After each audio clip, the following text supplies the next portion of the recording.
What's going on, y'all? Reggie the Growth Advocate coming at you once again with another episode of the Growth Times Infinity podcast. The topic of discussion in this video, we're going to dive into mental health. And with it being the month of May, which is Mental Health Awareness Month. So, along with that, we are going to mix in the topic of finances, our money. So, we're going to talk about how those two are linked together. And before I go any further, as we're talking about mental health and as we're talking about money and finances, I would like to provide you with a disclaimer. So, since we're talking about those two topics, I want to let you know that I'm not a mental health specialist, I'm not a physician, I'm not a doctor, and along with the finances, I'm not a financial advisor, I'm not a financial expert of any sorts.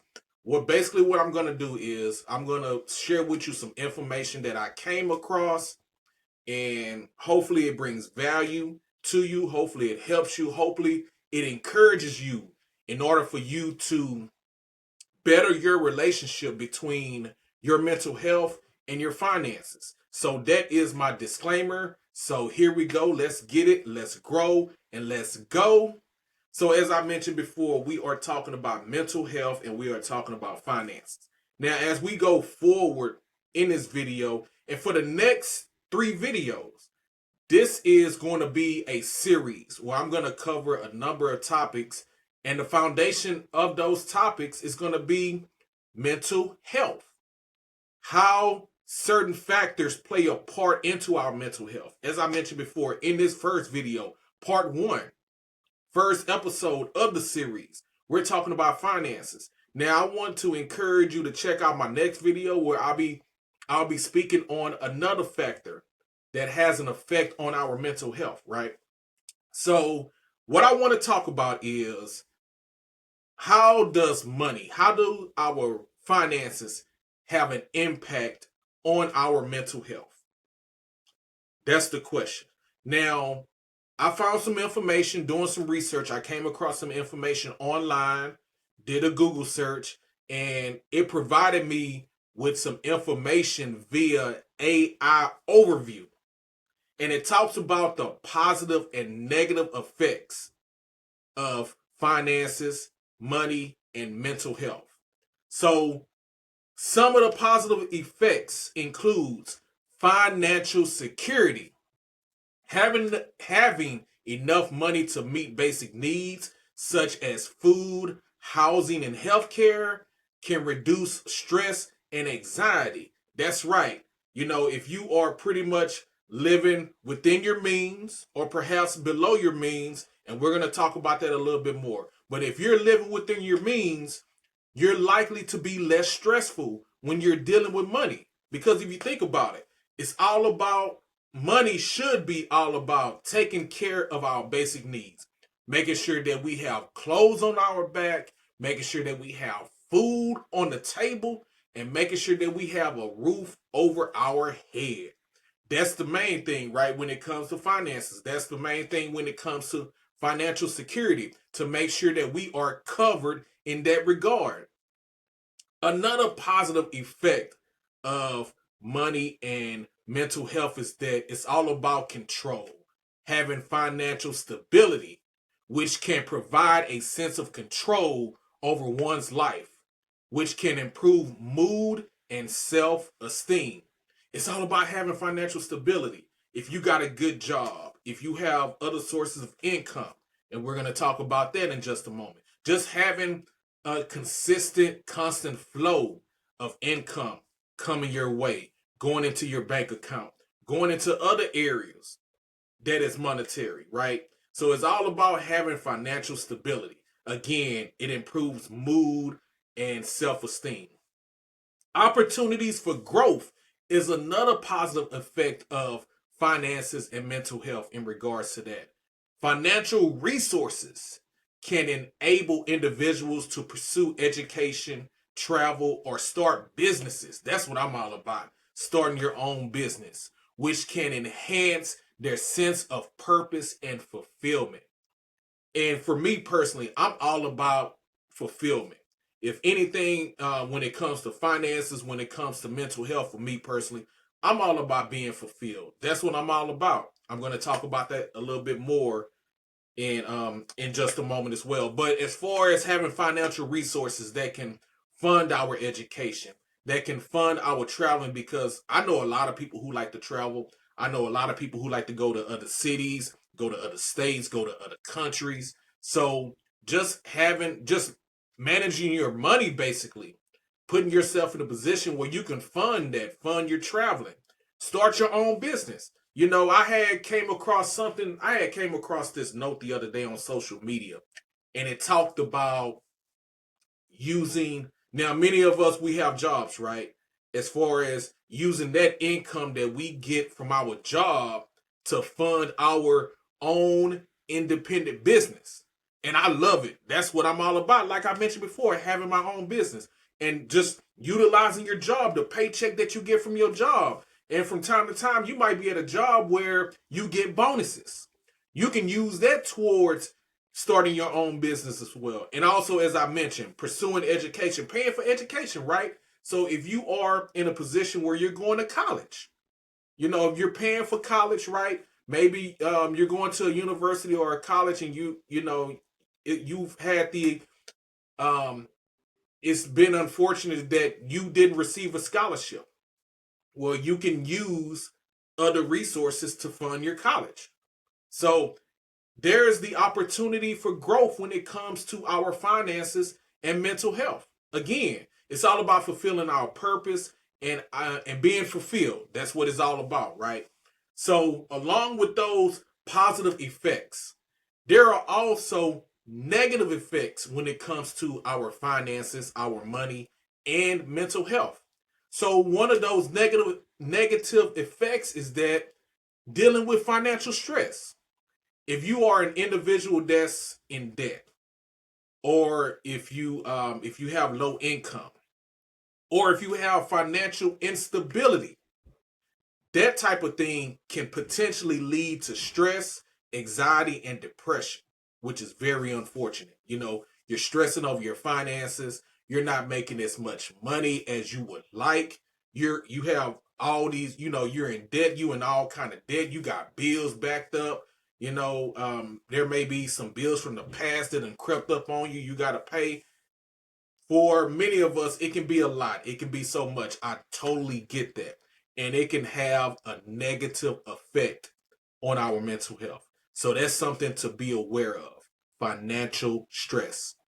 Social isolation is another negative effect of our finances, our money, and mental health. Financial difficulties can make it difficult to participate in social activities or maintain relationships, leading to feelings of loneliness and isolation. I get it, man. Sometimes, you know, our pockets are funny. You feel me? So perhaps we can't do as much as we would like when it comes to being social. Maybe we can't go out and treat ourselves.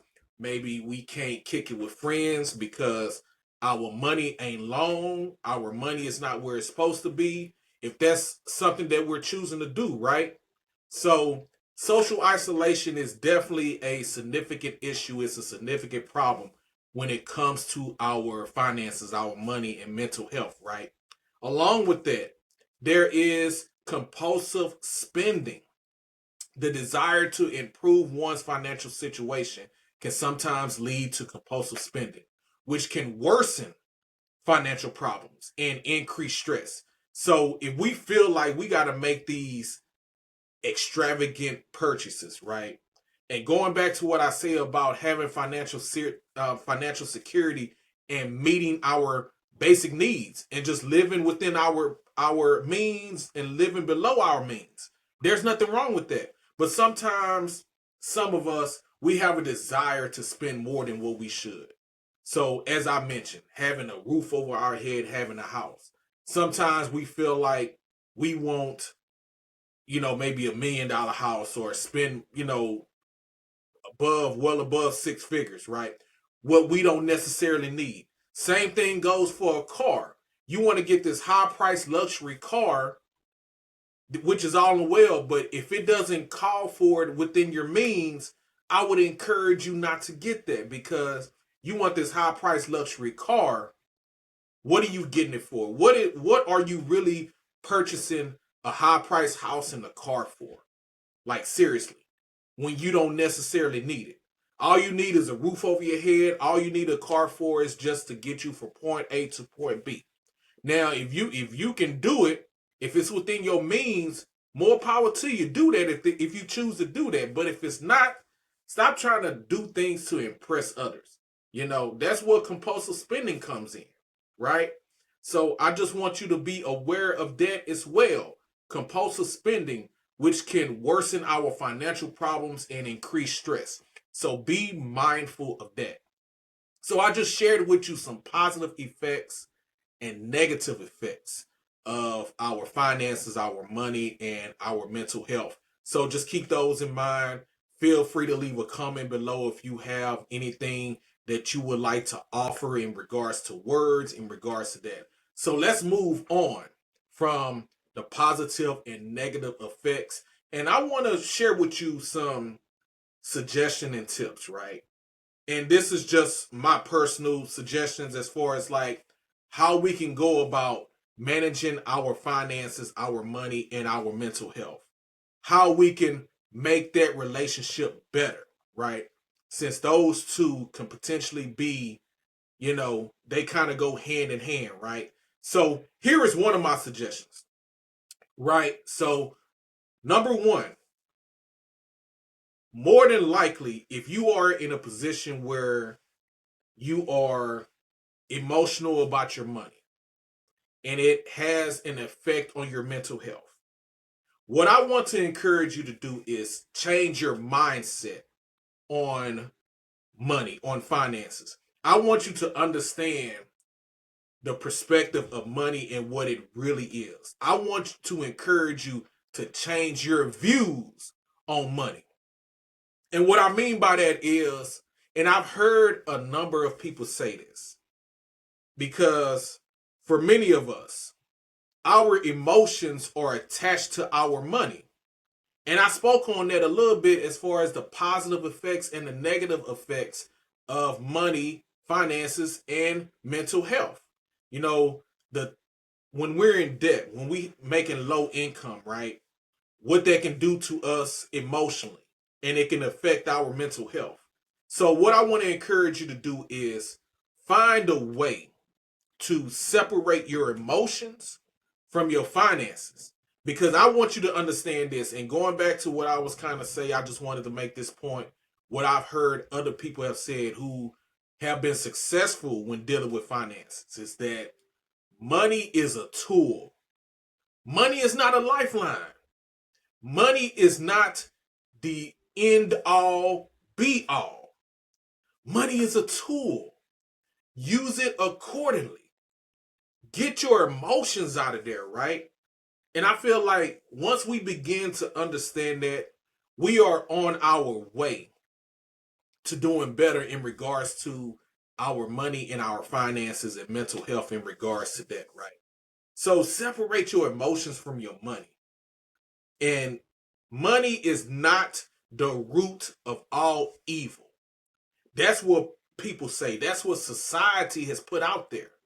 But the Holy Bible says that the love of money is the root of all evil. And that's what I mean when I say that's where them emotions come in. When those emotions are attached to our finances, it could potentially allow us to feel some type of way. So once again, I just want to encourage you to view money differently and separate them emotions from your finances. So that's my first suggestion. That's my first tip to you, to potentially better our relationship between our finances and our mental health. So the second tip that I got for you is, this is one of my jams, y'all. This is a topic that I love to discuss.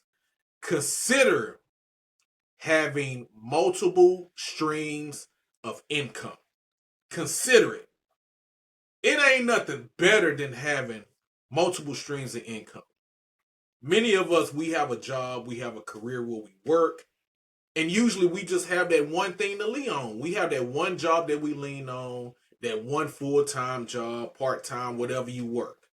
And we don't have anything else going on outside of that that can bring us extra money. That could be another source of income. We're relying on it. God forbid anything happens to that situation where you might get fired or you might have to quit for whatever reason. Or you might have to take some time off for whatever reason. An extended period of time. What do? Where do you go from there? If you have that one source of income, your job, your career, where do you go from there? You're going to be, more than likely, you're going to be struggling. You're going to be struggling because you only have that one job and now you can't rely on it.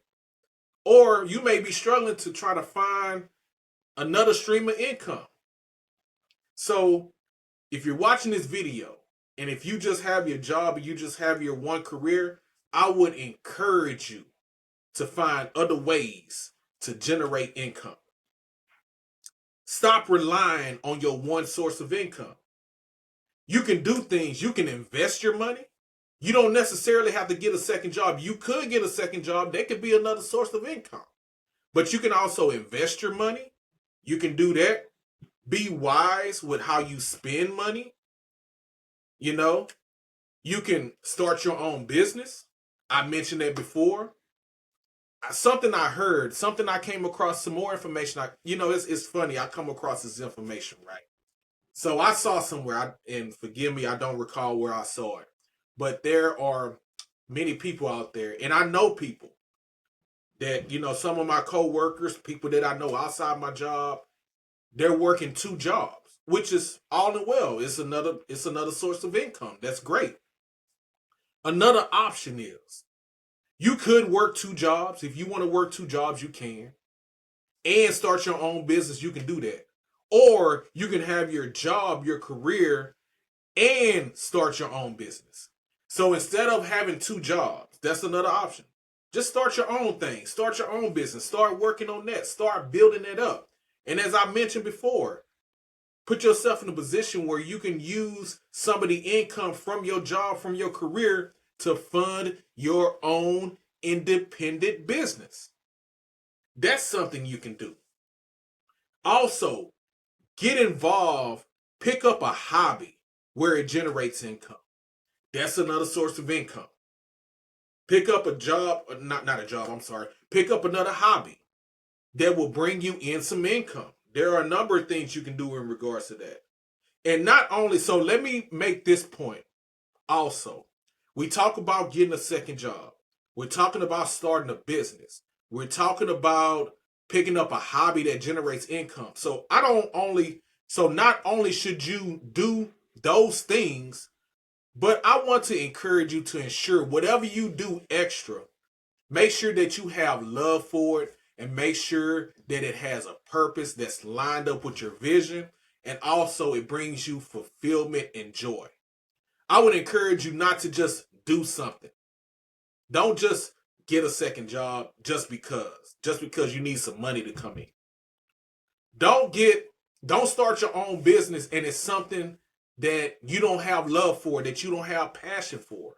Same thing goes for a hobby. Make sure whatever you're doing, because I feel like in most cases I could be wrong.